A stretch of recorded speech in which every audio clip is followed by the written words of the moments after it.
Hi everyone, welcome to another episode of TechSci Talks. Today we are here to talk about a very interesting industry that is the nutraceutical market, and we have with us a very esteemed guest who has spent over a decade in the nutraceutical industry and is currently working as the CEO of Multani Pharmaceuticals. We have with us Dr. Vivek Srivastav. Welcome, sir.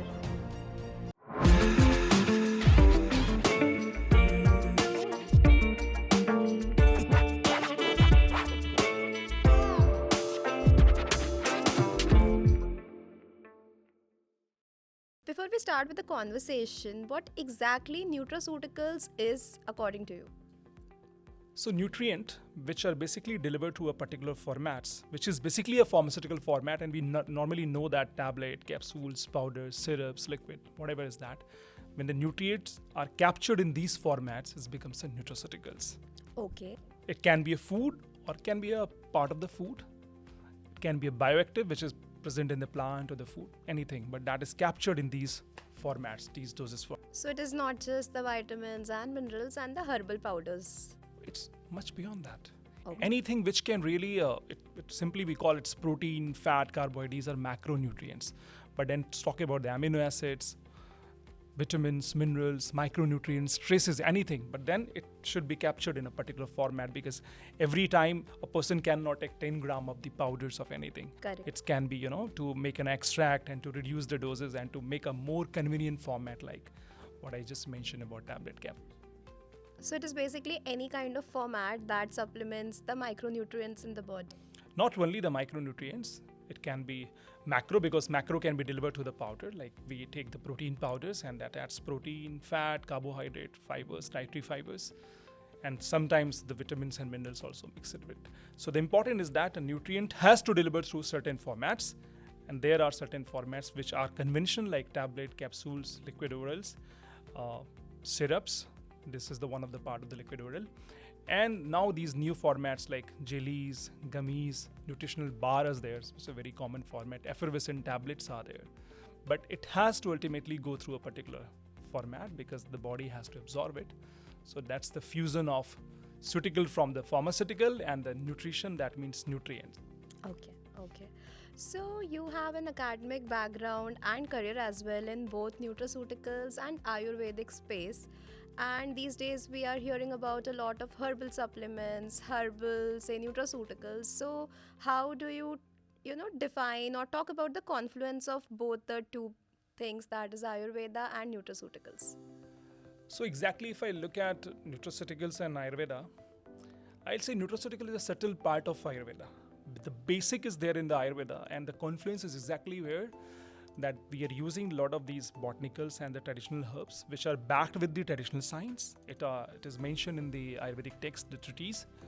And then now the nutraceutical, because we are using those botanicals, those medicinal plants or herbal plants for different therapeutic benefits. And this is what I exactly mentioned. It's going to a particular formats backed by the modern research. So validation has to happen through the nutritional science, the latest research, while the tradition is already backed with the traditional knowledge, and we are using those botanicals which are the part of Ayurveda. So let's say if there is a Tulsi is known for as an antimicrobial property, but now the modern research is supporting and validating the claims about it. It can be for the respiratory distress, like it corrects a lot of respiratory issues.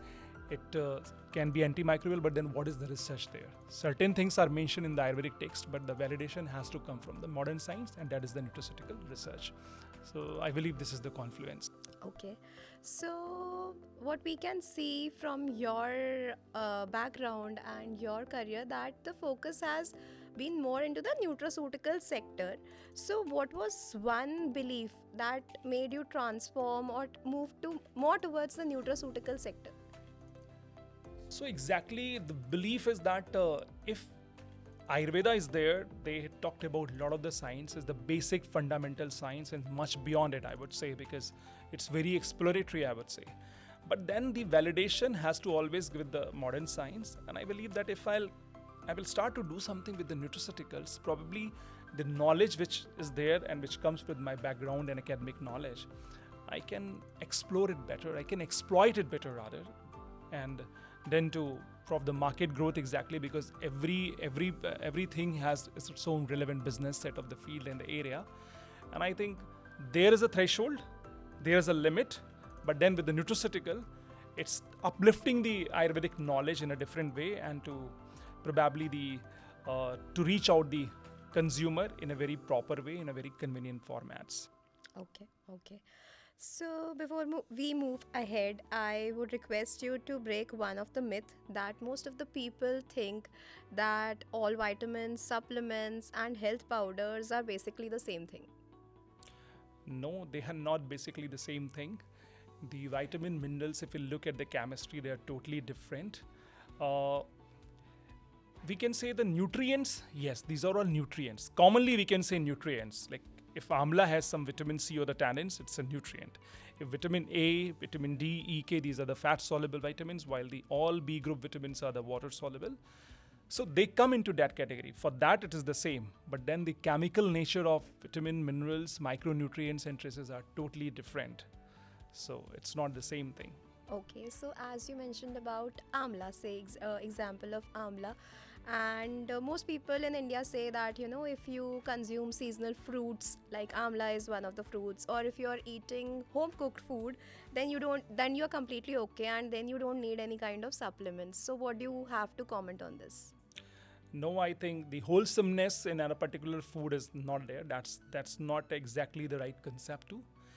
Wholesomeness comes from the variety of the food material. When we need protein, fat, carbohydrate, minerals, vitamins, everything, how it is possible to get it from the one source of the food? No.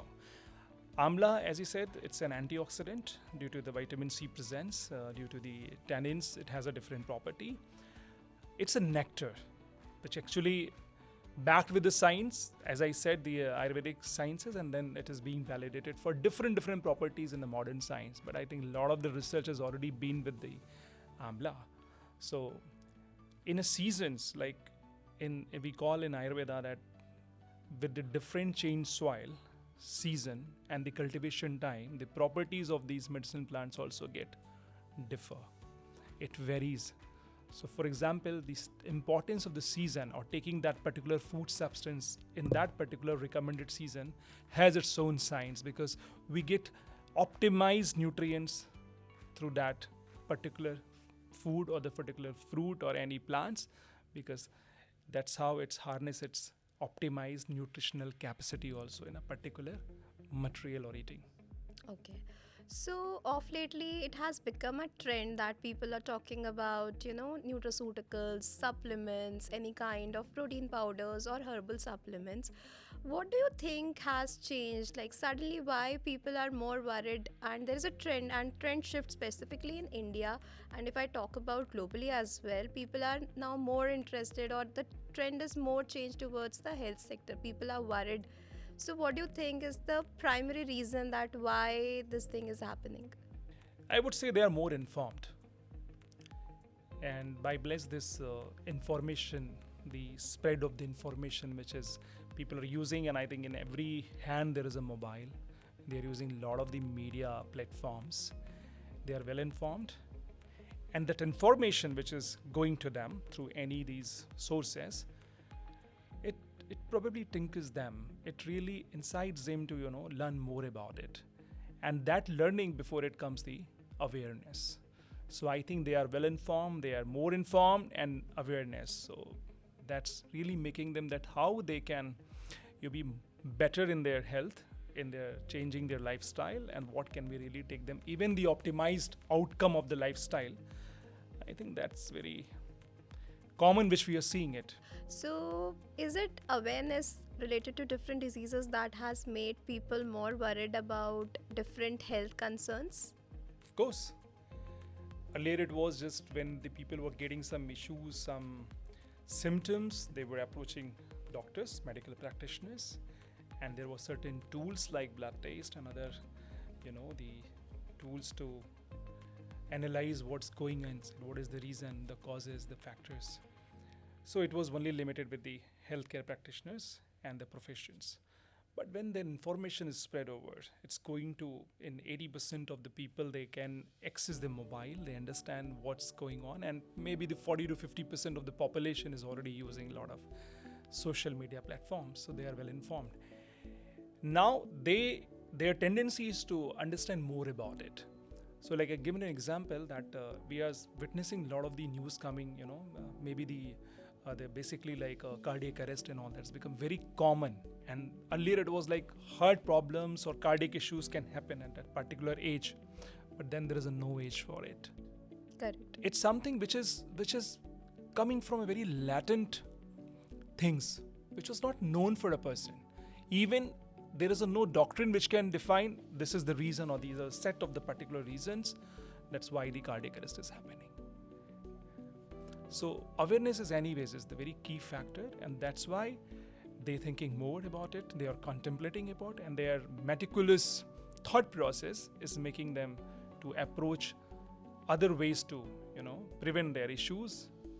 That's how. So, what do you think is silently affecting people's health the most? We call it there are 4 pillars, I'll say.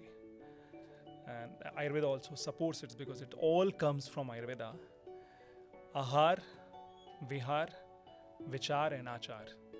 So Ahar is basically your diet, your food. Vichar is your thought, I would say the mindset. Vihar is your lifestyle, basically, your routine, your lifestyle. And Achar is your behavior, your conduct, your ethical values. And I think these two important. The last what I mentioned about your vichar and achar, that means your thought process, your mindset, and then your, I would say that how do you perceive really for others in a more practical way. This is not just confined to yourself, which brings more connectivity. And if you are really missing these 2 elements, even with the better health practices and a very good diet, you're not going to manage 360-degree the health. So I think these are very missing, these 2 elements. So, do you think it is the modern lifestyle which is leading to all such problems that people are facing these days? Not only the modern lifestyle, yes, modern lifestyle, because this is how we have to adopt it. I mean, when there is a light, why would you survive with candles? Correct? You have to adopt it. We should not be someone, these are very modern practices, and it is not something correct to say also that modern practices or sophistication or technology hurts you every time. No, it's not like how exactly you create rational at your individual level in your lifestyle. That's pretty important. That's very inevitable, I would say. And it's a cornerstone, in fact. So things are available around you, but how you are utilizing it, how you are exploiting it, that I believe is more important. Understood. So, we are talking about lifestyle. Let's talk about food and some reality checks that are required for everyone. So, what do you think is like something about daily health that people overcomplicate but really they should not? I think that's basically a myth also, and I would say they have exactly overcomplicated. That is hydration. It's overhydration. They don't know one should take plenty of water. But then what is the limit for it? Let's not set the limit also, because once you see that, okay, your urine color is turning pale yellow and you're feeling that thirstiness basically, or you're feeling fatigued about it, that means your body is demanding water. Go and take that much of the water. But then if it is preconceived thought that you have to take 12 glasses of water, 2.5 liters, there is no such formula set. And I would completely reject it, that there is no theory which says you should take this much of. But yes, minimum I would say at least 8 glass of water, which is very important, but no over obsessed with it. Okay. We have heard that people often say and feel guilty that I don't eat right, I don't exercise. How should people actually think about their health? They should think that they're happy. The first thing. The first quotient is they're happy or not. And happiness with the right source. It doesn't mean that people are abusing them, taking with some chemicals or some drug and they're happy. That's a euphoria actually. Happiness which comes from within. We talk about it. So that would only come when we, when the approach is holistic. As I said, the 4 elements. Again, we need to restate on it. That's taking those 4 things into integration and then to adopt that practically in our life. That's the basic thing, that how we can go comfortably with the health and the lifestyle and the life ahead, in fact. Okay. So these days there is another myth that most of the people are having, that whatever food or whatever supplements or anything that they are consuming, natural is better. So is natural always better, or is it that oversimplifying thing? Yes, it is oversimplification. Natural is present yes, we call it, grains are there, legumes are there, fruits are there, vegetables are there. But then with the natural, there are certain chemical thing also comes.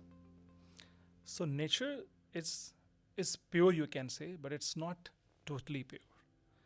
There could be some hidden chemicals, and that creates even a hazard for your health. So nature is always safe? No, it's important. That's why a lot of the research is going on to even prove the efficacy and validating the toxicity studies, rather, that how a particular natural thing beyond its doses limited can be harmful, can be detrimental to the health. So I would say no, natural is not always safe. Okay. So we are seeing a trend as well. We are talking about nutraceuticals, supplements, vitamins.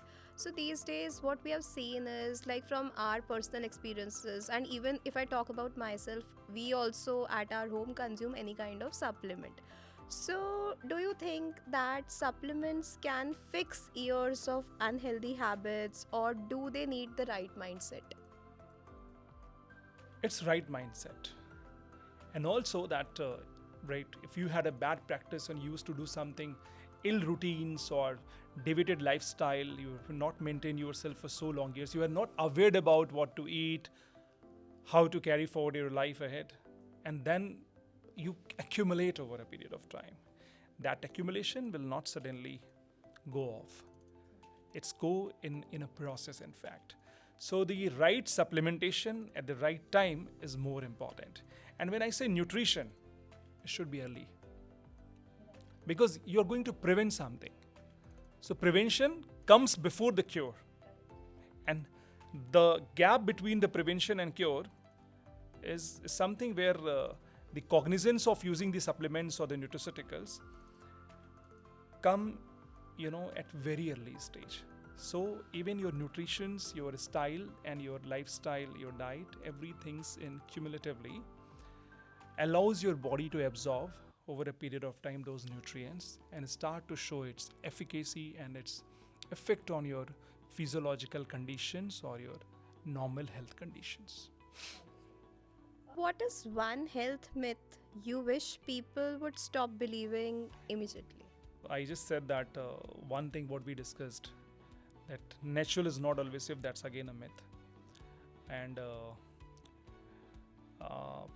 good diet, when we call that, if we are taking the good diet, we are doing very good exercises, it's not only required these 2 things. There is, as I said, there are additional requirement, and one should get a proper exposure to those thoughts which are really healthier for them. So more than a healthier food, a healthier thought is also important. Healthier mindset. Healthier mindset. That's very important. And it's something we started to feel it's very normalized for us. Stress or low grade stress, I would say, it's something people have been adopted and it's become a normalized, but it's a slow poison, I would say. It's really creating a disease burden, and it has no age limit. A kid and then to elderly prevails everywhere. Very common. So, what mistake do you see educated and well meaning people are still making with respect to supplements? Overuses. overdosings. So, even in the supplements, also there is a recommendations with the changing regulatory environment of the country, the law of the land. They say that the label claim, the supplement facts is clearly mentioned. It says that serving size, if it is of 1 tablet or 2 tablets, you have to just take that much. Don't exceed it, because if you understand vitamin C is going to be antioxidant and it really works better for your skin, it brings glow, it removes wrinkle, it eliminates a lot of the the toxins, but then it's not going to happen over a night. If you take it again, you're overdoing it, and that overdoing will create some more complicated issues, and then there is no supplementation for that, because detox and overconsumption doesn't go parallel. Okay. So then, is it okay to take supplements on and off? uh, On and off, in terms of when I said it's on, that means it has to consume for a particular duration. Like I say, that supplementation, maybe let's go for 4 to 5 weeks, give a break, because it takes time to assimilate, metabolize, absorb those nutrients which you took it for 4 to 5 weeks. That will also absorb in your body, and then again you can restart it. So that on is for a particular duration, for particular therapy time, and then again restart it. So on and off in that terms, but then for the on there is a limit time. That's what. So kind of the break. And all these should be on the advice of a doctor only. So we call it food is like for a wellness, and medicine is for illness. When it's an illness, of course the doctor, but for wellness it can be your self-awareness as well. But then there are HCPs, healthcare professionals, which are also like nutritionists, dietitians, Ayurvedacharyas, Ayurvedic doctors, and as we say that a lot of the information is there. But it's like if we just want that supplementations, and this kind of the myth or a kind of the thought that supplementation doesn't show any adversity and don't cause any side effects. I always believe if something is showing it effects, there is an innate side effect of it as well. Okay. So taking extra vitamins harmless, or can it actually cause any kind of problem? We call it hypervitaminosis. So if you take something extra, let's give an example like when we call water soluble vitamins like B1, B2, B3, B5, B6, B12. It's water soluble. So probably if excess is there, it can eliminate through your urine output. But then the fat soluble like vitamin A, D, E, K, if it exceeds more than the recommended doses, it can start to show some kind of the ill impacts on your body, especially on your kidney system and some other kind of. So because the accumulation starts to happen. Understood. So we are talking about a lot of health issues, then the right dosage also we talked about, then we talked about awareness, we talked about Ayurveda, we talked about different kinds of supplements. Now, what is the one of the biggest misconception related to nutraceuticals that you would like to clear today? Nutraceuticals, it's I would say that as I said, that something which shows its effect, nutrients will of course show its effect. Every nutrient has its own property. And now since we are using a lot of the botanicals are more towards the therapy as well. Like for example, if someone is having the casual stress or the routine distress, from the vitamin side he will take vitamin B6, which we call pyridoxine. And from the herb side, it can be ashwagandha, tulsi, or some other kind of the botanical herbs. So integration is very important. Integration is really important. I believe that nutraceutical misconception is only that since the therapeutic part is also there, and if you increase the intake beyond its limit, beyond the prescribed, or I would say the suggested doses or the serving size, it will start to show some kind of the impact, as I answered earlier as well. So that's the only misconception which is lying in the people, that no, it's good, C is good, vitamin C is good, I can take 4 gram or the 5 grams. They just pop in the tablets, they chew it, and they believe, no, today something is going to happen because tomorrow my skin will start to glow. That is what the misconception is. So supplement acts, but then the overdoing or going beyond its recommended doses can be really detrimental to the health, as I said earlier as well. Since you are here with us, let's discuss something which can be of, practical guidance for our listeners. So, is there a right age to start supplements or does lifestyle matter more? No, I think not exactly the right age for it. It's a lifestyle because your lifestyle, your food habits can impact you negatively as well. And when you see like adolescents, probably they may need a different kind of the nutrition. Probably an elderly person, if he's over a period of time he has consumed something which is not fulfilling its nutritional need, they need that supplementation. So I would say in crux the lifestyle really matters more. If you had to give just one piece of honest advice to the consumers, what would it be? So let's not outsource the health. You own it. That's important. Because there is a disparity in the information. Yes, information is overloaded, but then again there is a disparity in the information. If you start to catch every information for you, it's not going to apt for all the individual. It's not that, like everything is fit for everyone. There is a particular need. So if you are confused with the information, then it's important to filter it, validate it, because you're using same internet to get that information. Why not to use the same internet, same sources to validate the information, check it at your level, and then do it. Okay. As we previously discussed, that you mentioned that most people think that today they'll consume say vitamin C and from tomorrow their skin starts glowing. So practically, how long should someone realistically wait before expecting any kind of benefits?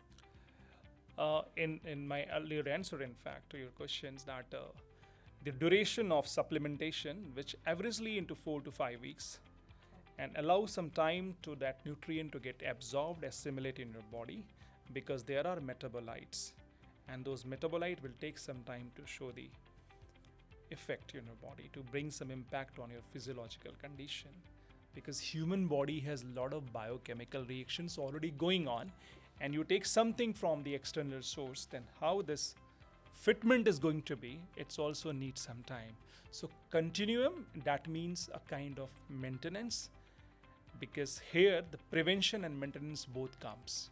So prevention, when you start from the prevention, it comes much earlier, as I said earlier, and the maintenance should be a continuum for a certain period of time. Precisely can be a 4 to 5 weeks, but not common in all kind of the supplementation or nutritional intake. Okay. So we have discussed a lot about the myths, the technical aspect, and different aspects related to nutraceutical industry. Now, one simple health habit you personally follow and would recommend to all the listeners or the consumers. I think what I mentioned, the 4 pillars, the 4 foundations of the good health is mindset. For me, it really works, because I think with the right mindset, that determination comes in you. Even if you have to maintain yourself, you have to keep the good health status. First, you will talk to yourself. You will introspect it and you will decide, no, I am really going to be like this for another 5, 6, 10 years or my rest of the life. And this is how you owe it. So I think for me, the mindset, that mindset is very important. A positive mindset is relating to a. I mean, the Almighty didn't, give us any burden on it. It's not always positive. It can be negative as well. But then how you're going to tackle that negative mindset also with your positivity, that's even more important. But mindset, the right mindset can be positive and sometimes can be negative, because the neutralization of your negative thoughts can be only happen with your positive thoughts. So the most interesting part of today's conversation, the rapid fire round. So before taking much time, let's start with it. So the first question would be, one nutrient most people are unknowingly low in. Magnesium. Okay. Most overrated supplement. Collagen, unless it is not paired with certain cofactors. Okay. Then the most underrated supplement. I think it's omega-3 or vitamin K2. Okay. Food or supplement, which should come first? Of course, food. One supplement you take on a desert island. Vitamin D. Okay. Most common mistake people make with supplements. Overdoing it, overusing it. Okay. Can supplements replace a bad diet? No. One has to make the diet correct first and then to supplement with nutrients. So then the concept of medical nutrition, where does it come from? So the medical nutrition is basically a plan of the nutrients. It's a nutritional plan which is basically recommended or suggested in case of a particular medical condition like diabetes, hypertension, kidney related issues like CKD, or maybe the patient who is undergoing dialysis, or sometimes it's to improve the quality of life. If you look at the cancer patients after the discharge, when they get their chemotherapy and their radiation therapy, the kind of a depletion in the nutritional status that happens with the cancer patients, I think that challenges on their quality of life. I believe that medical nutrition is very particular for the, to improve the quality of life as well. So medical nutrition does not have any direct relation with supplements and the diet. It is only related to if you're suffering from any kind of disease. Basically, because disease, once you're having any kind of the chronic disease, of course, as I said, there's a depletion of the nutritional status happens, and your body needs the recovery. Okay. So, medical nutrition is right, as we just said, that in a case of a particular disease condition, but in what has happened, some kind of the degradation has happened in terms of the nutritional status of that particular individual or a human being. Okay. Coming back to the rapid fire. So what would be the best time to take, say, any kind of supplement or probiotics? A supplement, it's a varying, because if the fat soluble vitamins like A, D, K we are taking, of course it's need after meal, and that meal also should contain some kind of the oily or the fatty substance, because it's need that media. Water soluble is okay sometimes beyond the without the meal as well, but probiotic particularly, it's recommended to take empty stomach. Okay. Yes. Most misunderstood term in nutrition. It's always safe. Okay. What's better, multivitamin or targeted nutrients? Targeted nutrition. One sign your body might need more protein. When you're feeling fatigued, Okay. that's need a recovery, and protein can do it wonderfully, beautifully. Should everyone take supplements? No, it's not common to say that everyone should take supplement, depending upon their age, depending upon their condition. But yes, if there is, they should first try with the supplementations. Okay. One food you wish more people should eat. Their regular food. Okay. One myth you'd love to burst. That natural is not always safe. Okay. So that was all for the rapid fire round. Before we conclude today's conversation, there is one question that I had. Like, people, they are consuming their food. They are, suppose somebody is sick, so they are having their medicines also, drugs also, and then they take nutraceuticals also. So is it safe to take drug plus nutraceutical plus food? I think at what time the sync how it's happening, because there is a drug nutrient interaction as well. So the person is taking every day, let's say a ginger, we consume it on a daily basis, and at the same time the person is on the blood thinner medicines like aspirin or clopidogrel, various theirs are. So the kind of interaction which happens, and it was basically the inadvertent, they don't know even. They are taking ginger as well, they are taking some other kind of, like, let's say garlic, and at the same time their medicines which is recommended by the doctors. So there is interaction happens. Your blood will be more thinner, and there can be easy flow and will not check within a time. So that's very important because there is it's a very big topic rather, I would say. So it goes like you have to be aware that what food you're taking. If the food is working well, you don't need to add extra supplementation to it. If you're getting just by the natural source, it's fine because it will not overdo it. It will be absorbed by your body, and your drug is anyways going concurrently. So I think a kind of synergy is very important between all these three components: food, drug, and nutrient. Okay, okay. So, thank you so much for the wonderful insights that you have shared with me and our viewers.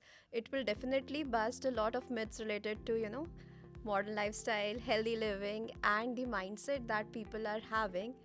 So, thank you so much once again for your time and sharing all the wonderful insights. Thank you, Shaurya. It's been really pleasure. You invited me here. I think I had a good time, just to answer these questions. Probably it can be right for the information for the viewers, for the listeners. Thanks. Thank you much. Thank you so much. For more such insightful content related to different industries, stay tuned with TechSci Research or reach out to us at info@techsciresearch.com.